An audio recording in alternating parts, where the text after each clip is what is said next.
도록 하겠습니다. 10대 뉴스 첫 번째 소식은 육아 기본 수당 소식인데요. 관련 영상 보고 오시겠습니다. 올해 초 쌍둥이 엄마가 된 나사라 씨.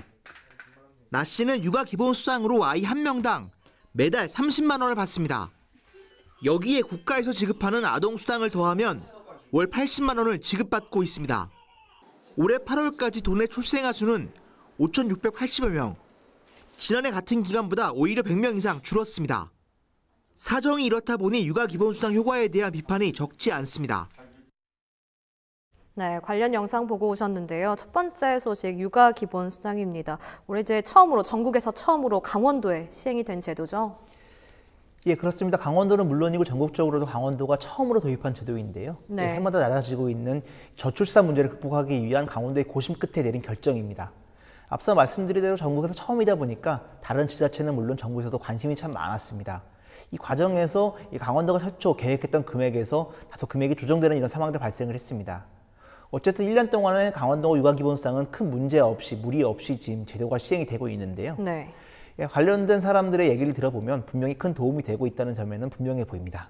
네, 올해 한 1년 정도 동안 좀 시행이 된 건데 효과를 좀 톡톡히 보고 있는 상황인 건가요?